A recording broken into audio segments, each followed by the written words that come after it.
We all know extraordinary people who do extraordinary things. They may not be famous or wealthy or powerful, but they have a generosity of spirit and a capacity for love that is awe-inspiring. Whether it's a friend who goes out of their way to help others or a complete stranger who does something kind and unexpected, these are the people who remind us that there is still goodness in the world. Meeting ordinary people who do extraordinary things is always a special experience, one that inspires hope and reminds us of our own potential to make a difference. Join me in taking a deep dive into why these special individuals do what they do. There's no denying that the world could use more kindness, and it all starts with each of us. My name's Irene Meyer, and I'm here to deliver stories about regular people who do inspiring things every day. Hello, everybody, to where you are. I don't know if it's morning or it's nighttime. I am absolutely excited to introduce you to a man I met on social media, LinkedIn, through networking. Had great conversations so far with this guy, and he's out in Vancouver, BC, Canada. And I am excited for him to bring value today to you, my audience, and to his audience, because, you know, in talking to him, we chatted a little bit about our different perspective in our current industries and how we bring differences to how we do things now based on, you know, what we've learned in the past in our industries. And I'm really excited to introduce him to you guys. His name is Paul Iacobazzi, and really amazing story behind what he does. To give you a short, without having to take away his story, because I want him to share with you what he does. He's been in the auto industry for over 30 years. And probably 8 years ago, he decided to take things into his own hands and build a business for himself and his family, which still in the auto industry, I think, is disrupting in a good way. Quite innovative, to be honest. And I'm excited for you guys to hear his story. I don't want to take too much from his story. Paul, thank you for being on my show with me. I appreciate your time. Thank you for having me. I'm excited to also be here as well. Thank you. Well, I mean, I don't want to have my audience on pins and needles. Tell us a little bit about your background. Well, I actually come from a fitness background. So born and raised in East Vancouver. I'm Italian Canadian. I come from immigrant family. My mom and dad were born in Italy. And that gave me the roots of what I do today. I bring a lot of my roots to my course because I believe back then, Irene, we walked to school. Yes, you probably did that. And I did as well. And what we did was we interacted with people on the streets. So my training is actually all about street smart versus book smart. In sales, as you know, Irene, you've got to think on your feet. You've got to react accordingly. So my background actually was a fitness background. I worked at a gym called the European Health Spa and Fitness World way back before Steve Nash and Trevor Linden. And I was a manager and I sold memberships. So back then, selling a membership was a bit of a hard close because you were selling a piece of paper. And so back in the 80s, I also started my own fitness studio called Body Fit Studio. Some of the members out there might remember a name, Ron Zolko. He's still around. Well, I worked with Ron Zolko and I formed my own fitness studio back in the 80s. And in '88, I got burnt out from the fitness business. I was in it for 10 years. And one day, a young lady and I were on a date, and she had this gorgeous, stunning, beautiful 1988 Honda Prelude. Now, some of your mature audience might remember that car. It's a beautiful car. And we went for a long drive in this car, and she knew I was burnt out from the fitness business. I was searching for something in my life to do something different. I didn't know what I wanted to do. And she says, you know what you should do? You should sell cars. You're so excited about this car. And 2 days later, I saw an ad in the newspaper wanting a salesperson for a Honda store in Burnaby, in our local area. And so I applied and I got the job, and the rest is history. It's interesting you tell me that story about how you kind of fell into the auto industry. I can totally relate in terms of how I fell into my industry. So yeah, we have more in common than you know. So, I mean, I guess since then, you've been in the auto industry. You were obviously in sales first. Tell me about your journey behind starting your current company. Well, I got into the car business 1980.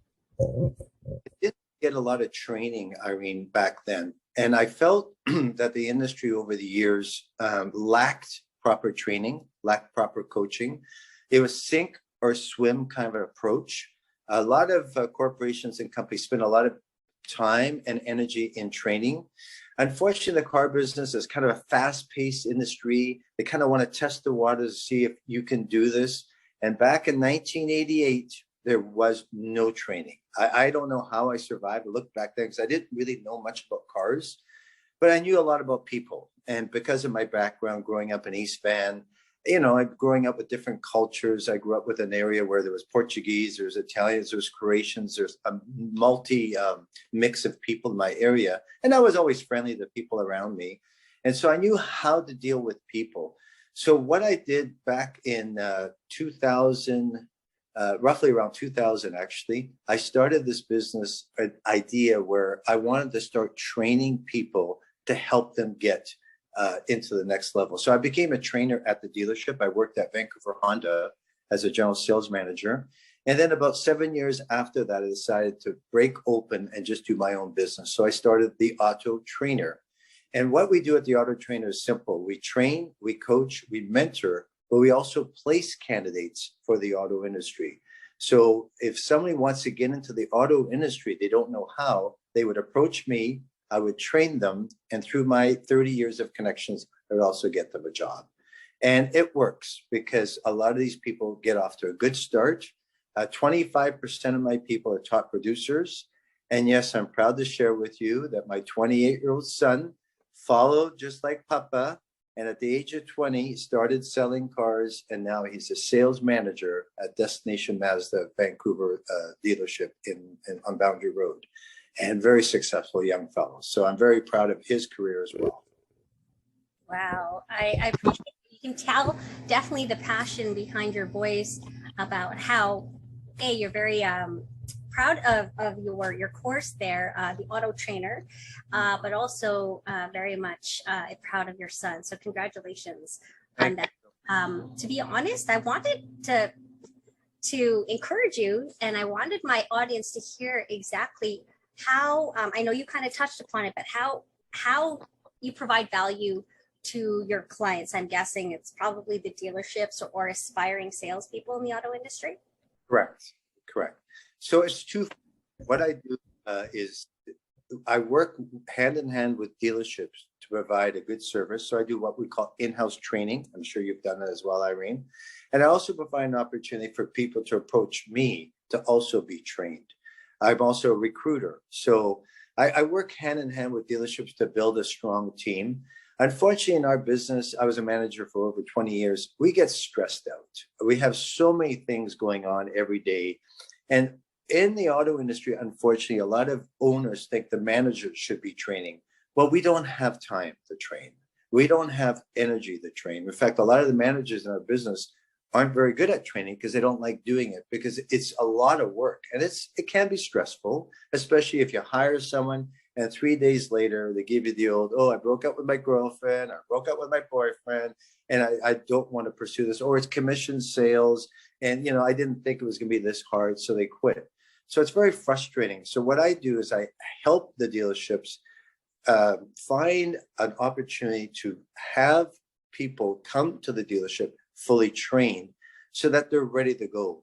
And most of my candidates are about 6 months ahead of most people that are not trained. And what do I teach them? Common sense skills. I start off usually with my favorite, KISS. Keep it simple, stupid. Don't overreact to people. Don't overanalyze. Don't talk too much. Listen. 2 ears, 1 mouth. Listen to your customer. Ask intelligent questions and get intelligent answers. And take notes while you're talking to your customer to, basically acknowledge what they're saying. So it's very common sense stuff. Fundamentals, right? Yeah. And it's interesting because you're absolutely right, keeping it simple is simple, and it's allowing for it to be duplicatable, right? Yes. Complicated, that's going to stop people in their tracks from even proceeding forward. Yeah. Interesting that you had mentioned that. Me coming from a sales background myself in the financial industry, I remember being a branch manager, and I remember hiring, I guess, staff, if you will, and in the banking industry, they started off as tellers first, and the typical corporate ladder. I remember people would mention, I don't want to do this job anymore because I didn't realize it was sales. And so I changed the way I hired, in terms of looking for people who had sales experience.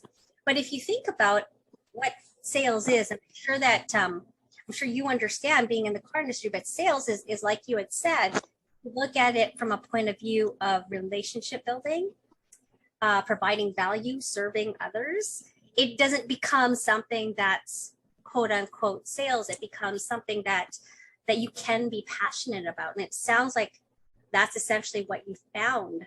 I think in many industries you had mentioned about no training. I mean, that's, the car industry is not alone there. Definitely, I can say from my point of view in the financial industry, you get started with the company. And again, like you had mentioned, expecting the managers to train and coach, when at the end of the day, the managers themselves aren't trained or coached. So how Correct. Could they teach it, right? And so I love how there's such a parallel between our two industries. I guess if you're to kind of think about your solution, your training, your business, what would you say is the biggest problem that your business solves for your clients? Well, I think we're coming into a time where we need to teach the common sense. The problem, I personally believe, is drive, ambition. I have a 28-year-old son and I have a 22-year-old son who I love both dearly the same. But here's the difference between these two young gentlemen. Okay, you're going to love this. So Roman just became a sales manager. He's definitely going to make over six-figure income. And he was actually, I was actually driving my youngest son. His name is Gabriel. He's going to be a hairstylist. Very excited about his new journey. And we're driving to, his class. And so Roman, my oldest son, had just phoned us, and we were on speakerphone, and just announced that he just became a sales manager. And we're very, very excited for Roman because he was quite shy. And one of these guys that was just very unassuming, very quiet young boy. And so I turned to Gabriel and I said, Gabriel, isn't it amazing that Roman became a sales manager, young, shy Roman? We both kind of laughed, right? I said, let me ask you a question. Do you ever have like ambition or drive to make the money that Roman's making? And he smiled. He looked at me. He waited about 2 seconds. He turned to me. He goes, I would, Dad, but only in a part-time way.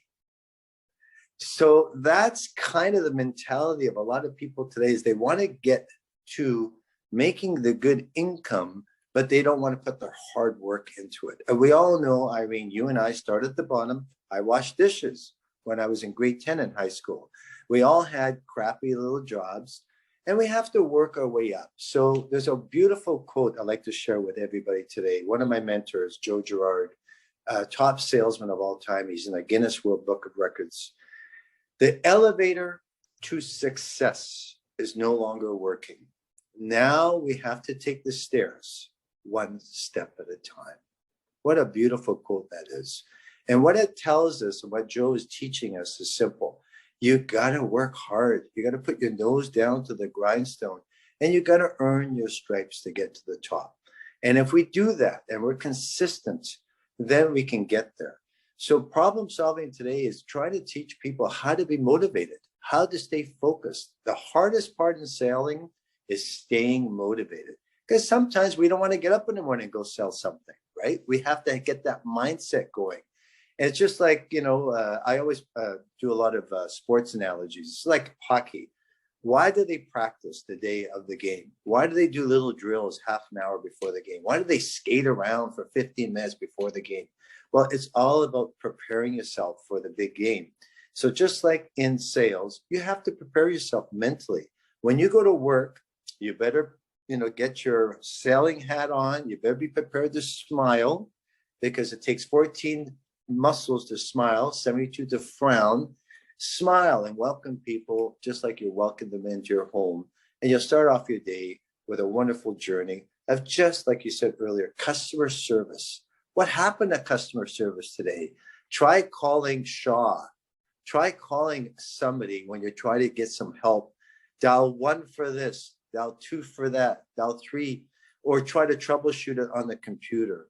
So I want to get back customer service. I want to be able to create a win-win situation where customers feel not pushed into buying something, but almost pulled in with the good energy. Does that make sense? Oh, yeah, 100%. You're definitely speaking my language.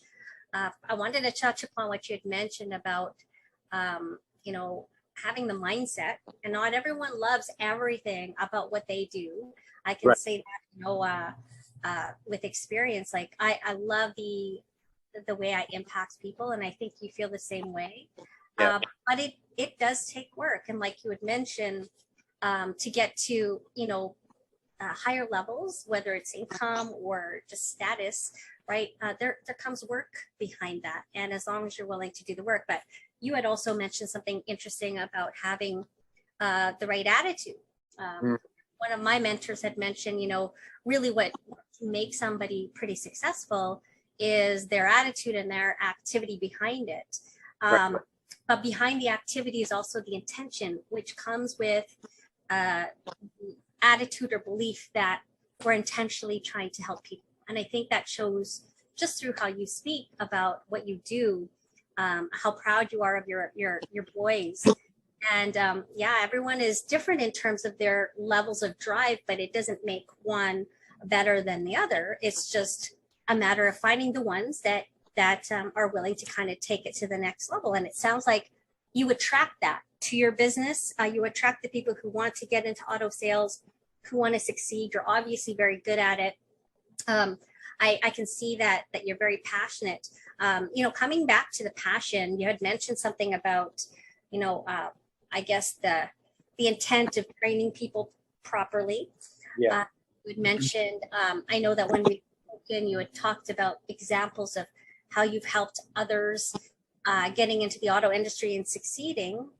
Can you pinpoint a time in your humble beginnings when you started to feel passion about what you do? Because I don't think everyone understands that until they actually feel it. Do you remember when you started your passion? Oh, great.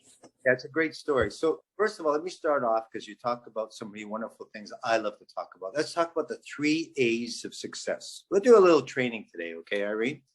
3 A's of success. I love this. A for attitude, A for aptitude, and A for altitude.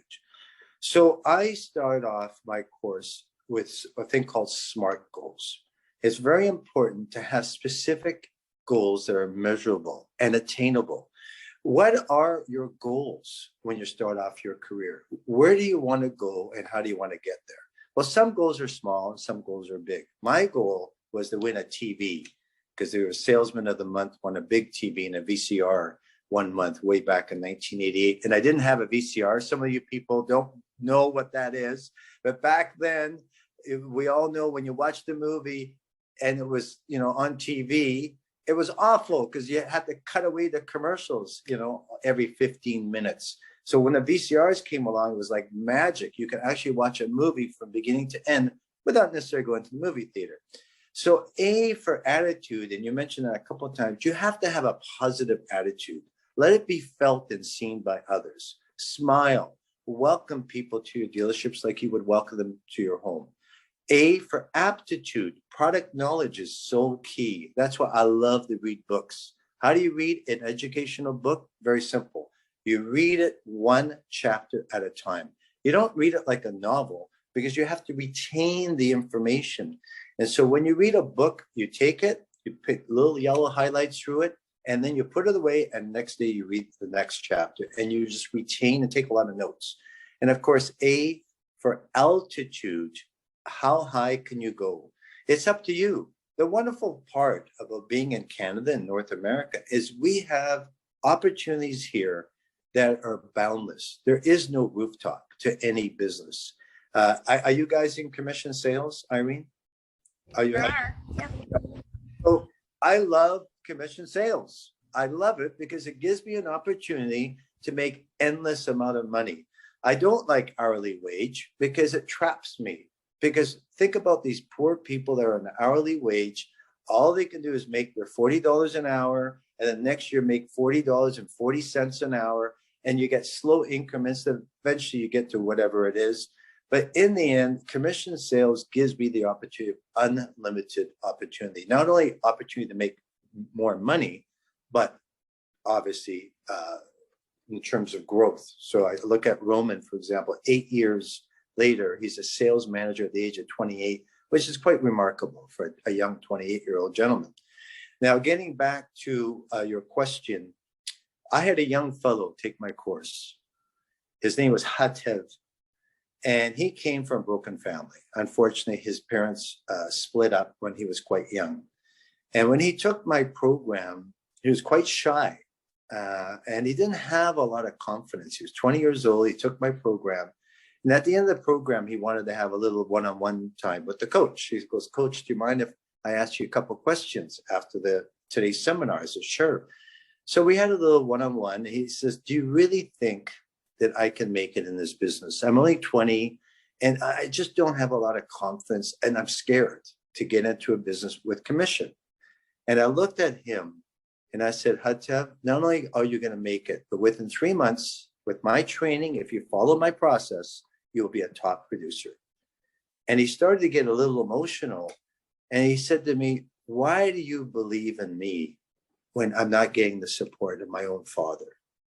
And I looked at him, I said, "Because you control your own destiny. You control your path. Believe in yourself, believe in the process, and just follow the steps." And 3 months later, Irene, he became the top salesman for Capilano Audi in North Vancouver. That a beautiful story. And that's when I realized the power of mentorship. And he started calling me Uncle Paul, which is beautiful. And here it was 7 years later, we still get together, have a nice Persian lunch once in a while. And it's just beautiful to see his journey and how it's growing. So that's kind of where my mindset shifted, thinking, okay, I'm not only helping these young people, but I'm helping them grow and develop themselves. Personal development, right? Personal development. 100%. 100%.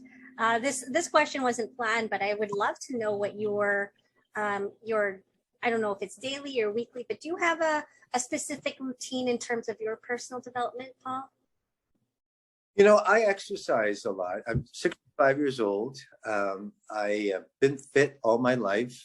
I used to work, as you know, at the fitness center when I was quite young. And I've maintained a healthy routine. I do yoga 3 times a week. I stretch. But I played a silly game called pickleball. Have you ever heard of it? Oh, okay. It's kind of a silly little game, but I'm addicted to it. It's like a mix between tennis, squash, racquetball. It's a plastic ball and you hit it over the net, and it's a shorter court than tennis, and it's addicting as hell. And I play with other people. I usually play in a group of 4, and it's totally addicting. So I do that probably 5 to 6 times a week. I play 2 hours a day, and that keeps me motivated. I've read a lot of books in my past. I still watch videos just to kind of stay focused. I like reading books. But in the end, what I do now as a mentor and coach is I actually learn sometimes from my own students. And that's wonderful because you always want to grow. Never stop reading, never stop watching videos. You know, once in a while I get kind of encouraged to watch some stuff on TV that's inspiring. But I think in the end, you have to stay motivated. You have to keep wanting to improve. Like, for example, with pickleball, I watch a lot of YouTube videos now to improve my game. I'm not one to just sit there and just play the game and have fun. I want to win. I want to win because that's just my mindset. Now, do I want to have fun while winning? Absolutely.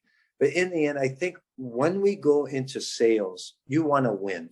Now, I'm not talking about forcing someone to do something they don't want. One of the lines I've always hated was, I can sell glasses to a blind man. To me, my theory is, well, why don't you help a blind man with a good seeing eye dog? Or maybe get this blind man a good cane with sensors on it. I don't like being demeaning to customers. I like to help them make an informed decision. That's why it's so important to build rapport, establish a relationship, and ask good questions to these customers and listen to the responses. And another thing, and I know you'll appreciate this, do not stereotype. Never, ever judge a book by its cover. I've sold cars to gentlemen walking in with a pair of jeans with paint on them and a t-shirt, and I've sold them $75,000 cars. You never know who is a buyer or a browser. And I'm sure you've been in that same situation, right? Yep, 100%. I think that if you're in a state of lack, thinking there's a lack of sales, lack of people to help, that's when I think, I don't know if you agree with me, but that's when maybe any salespeople, doesn't matter if it's, insurance, investments, cars, that's when you start to see, I guess, if you will, desperate, pushy, right? But if you're in a state of, I want to help people get into what's right for them, with the intention, of course, getting them in a better situation, and of course, knowing that you also have your motivation to do what's best, not just for, for your own family and providing, but for your own integrity. I think it means a lot when you're not in alignment with your own values. Yes, absolutely. Yeah. Irene, did I interrupt that? People can feel that, right? People know, they can judge you within 30 seconds. I say first impressions are lasting impressions. Here's a great line I like to teach the audience. The first 10 words you say are more important than your next 1,000. It's a beautiful line. I wish I made these up, but they're not mine, just so you know. I like to borrow little passages along the way. It's a beautiful line because in the end, it is true. If you get off to a good start with someone and ask them a good question and get off with good energy, they can feel the energy. They can pick up with your voice, with your tonality. It's not what you say, but how you say it, right? 100%. How do you help? How do you help people in the auto industry get over the hurdle of other people's perceptions of, auto sales guys? Yeah. Like how I'm sure you've come across people that you've trained and coached, who, it's very important to what other people think. How do you help people like that? And I mean, to be honest, I would love to know this answer because in my industry, we're painted with similar picture. You just want to sell me something that I don't need, and again, I have people that are in my care that struggle with that kind of possible rejection. Right. Well, we've painted a bad picture for ourselves for years, quite frankly, right? There's that line, you sound like a used car salesman, trying to sell me a piece of junk and just trying to get a commission. I try to change it with my attitude, and I try to change it with what I teach, because I believe that pressure selling today does not work. And I'll tell you why. It's called Google. Anyone can Google you, and anyone can put a bad review on your website today. They have that power to do that.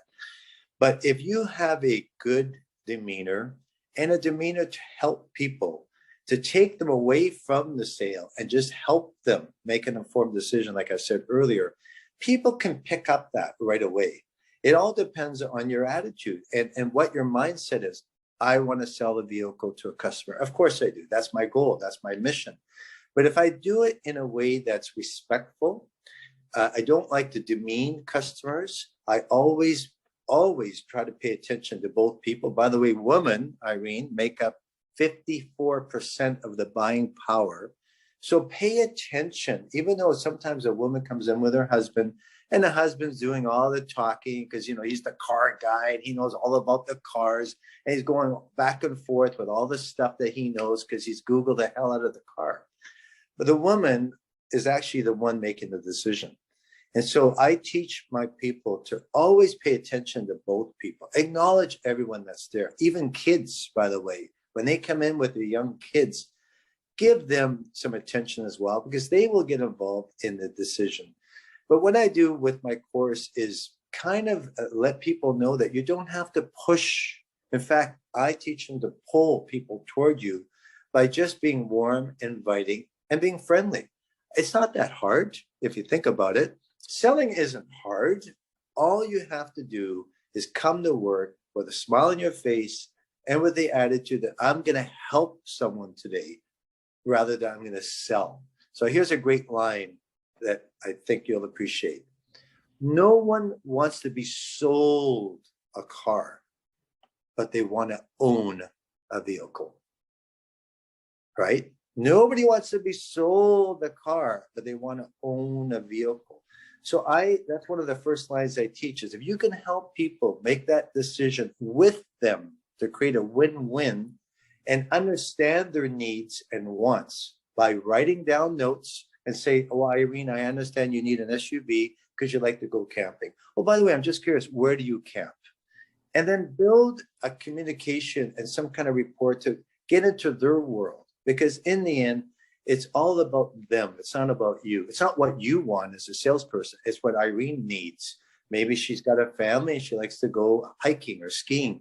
Find out what their wants are and find out their whys. Why does she need a truck? By the way, women buy trucks today. Back in the 80s, if a woman said she needed a truck, they would go, oh, really? Where's your husband, right? So today it's changed and we have to listen, observe, and understand, like the thing called buying signals. There are things that people will give you, clues and cues that they're interested in the next step. But you don't pressure people today because, like I said right at the beginning, they're called Google reviews. And people know the difference between someone that's forcing them to buy something they don't want rather than helping them make an informed decision. Makes sense, right? Yeah, 100%. I know that in your industry, fortune sometimes is in the follow-up. You know, even even though you put somebody in their perfect vehicle, how do you teach without giving away your secrets? How do you teach someone in car sales or anybody in sales, teach them how to follow up? Well, I'm glad you asked that because I'm going to go into one of my favorite things, which is this is your own business. The auto industry and your business is your own business. Think about it. It's a business within a business. Here's the wonderful part about your business and my business. I don't have to pay employees. I don't have to pay rent. I don't have to buy all sorts of stuff for my cafe or restaurant. The dealership provides me with a desk, no charge. They provide me with a computer, business cards, and a phone. Okay, yes, it's a landline. That they provide me with the tools to make it in this business. So when you're sitting at that desk and you have these opportunities, it's wonderful because I don't have to pay rent. I don't have to pay for inventory. The dealerships pay for all that. By the way, we pay $5 or $6 million worth of inventory per year in our dealerships to maintain, obviously, the inventory for customers to choose from. But the wonderful thing about this business is it's up to you to do what you should be doing at that desk. There are people that go in and yes, they're going to YouTube and text their friends and go to work and just go through the motions of selling. But the best ones, like you just said, follow up. You must follow up on a regular basis. If you sold something, follow up with your customer the very next day. If you haven't sold something, follow up with your customer within a couple of days. You don't want to hound your customer, but there are opportunities in our business, obviously with the computers today, to set up a CRM system where you get, pinged. Okay, today I have to phone Irene because I've got an appointment with her on Friday. I just want to confirm that we're still good for 10 o'clock. And you have to follow up because in the end, it is your own business. I always compare it to a restaurant. If you and I were to open up a restaurant today, we would lose money in the first year. In the second year, we'll probably make a little bit of money. And hopefully by the third year, we start to get our repeats and our referrals and our regulars, we call it in the restaurant business. Well, we call it the same thing. You have to get repeat business, just like your business, and referrals. These are the core of our existence in our business, because without referrals and repeat business, we're just going through the motions of selling. I firmly believe if you've been in this business for 4 years and you've worked my process and my system, you should be making a 6-figure income. And then you will increase that income every year thereafter because you're getting an abundance of repeat business, right? Yeah. What you say is very, how can I say, universal. Have you thought about extending your training to other industries? You know, I've come across it. I love the industry so much, and I'm so well connected that I have stayed with the auto industry, but selling is selling. Customer service is customer service. This is something that's obviously transferable. And we're all salespeople in a different way. You know, mothers are salespeople to their children when they tell them they shouldn't eat chocolate, they should eat their vegetables. We're always selling in a sort of indirect way. But selling to me is, like you said earlier, is kind of a, you know, one of these negative things where, oh, he's just a salesperson. Well, if you're a customer service agent and you're providing a good service, then that's the difference between this person trying to sell, you know, snow to an Eskimo, as opposed to someone who's trying to help someone make that decision with them.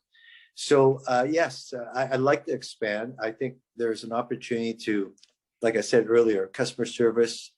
To me, after COVID, I feel, and I don't know if you've experienced this, a lot of restaurants aren't providing the services that they should. And now they want bigger tips, right? Now it's almost mandatory to get a tip from someone just doing a regular service. I was at the P&E in the summer, and a guy wanted the tip for pouring a can of pop into a plastic glass, right? And, you know, he sent me the visa and he wants a tip. So today, everyone's looking for more tips, more income, but they're not necessarily putting the work to deserve that tip. I will tip generously for someone who deserves it, but they've got to bring their A game as well. And let's get back to what we talked about, customer service, from the beginning to the middle and to the end. Follow-up is so important. Absolutely. I love that, because what you said maybe is probably the biggest thing that I think everyone needs to learn. Being your best self at all, you know, everywhere. Being your best self, not just in your job or in your role in your business, but you be your best self with everybody. I mean, that essentially is probably key. And I think that's what brings passion out for everybody. It doesn't matter if you're working in the auto industry, in the insurance industry. So I love what you said there. You know, one last thing, and I hope all of you guys are getting value from this. I know I am, and I definitely think that going forward, Paul and I probably have to do a bunch of these types of things. I think, anyways. If you could leave a lasting message for your audience and mine, what would that be, Paul? You can do whatever you set your mind to do. You can make a good income for yourself and thrive in this beautiful, beautiful country. We are so blessed, you guys, to be in a country. I'm very proud to be Canadian, of course, proud to be Italian as well. You could tell with the hands moving, Irene, I can't help it. But in the end, you can thrive in anything you do. Put your mindset to something, follow your passion, and do the best that you can be. I don't care if you start off at Walmart or London Drugs or just a, you know, $18 an hour job. Do the best that you can be. And I'll tell you what can happen. If you're pumping gas at a gas station, maybe someone will admire the way you talk to them that day. If you're in a workplace and you're, you know, happy and you're smiling and you have energy, people will pick up your energy. So I truly believe that there are opportunities out there that people don't understand that they can make it. They can make it if they put their minds set to it and they come to work with a positive attitude. Don't go to work and go through the motions.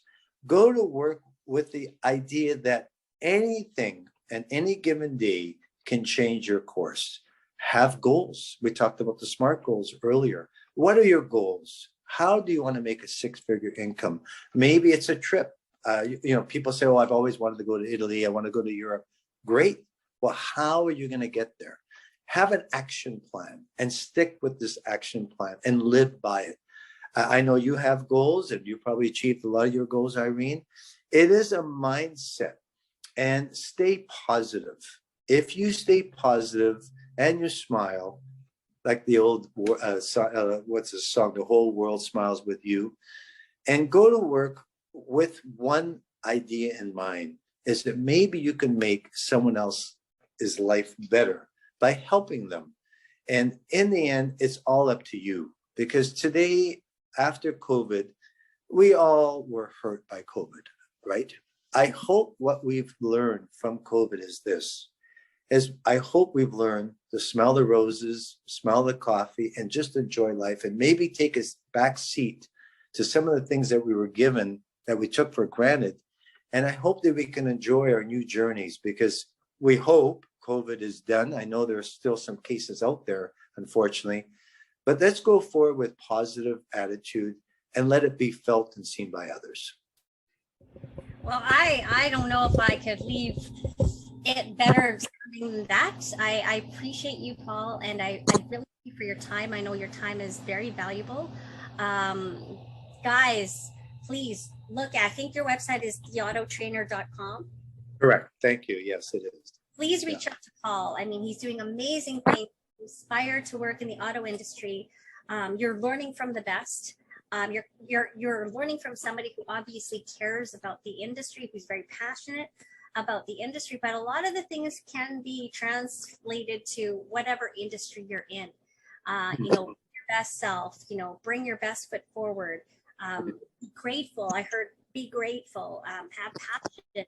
And I hope all of you guys took something away from this conversation. Again, like I had mentioned, Paul, we got to do more than this one day. And I really thank you. God bless you. And to the rest of you, I got you all. I hope you have an awesome afternoon, evening, or morning. Hey, good afternoon. I want to go on here.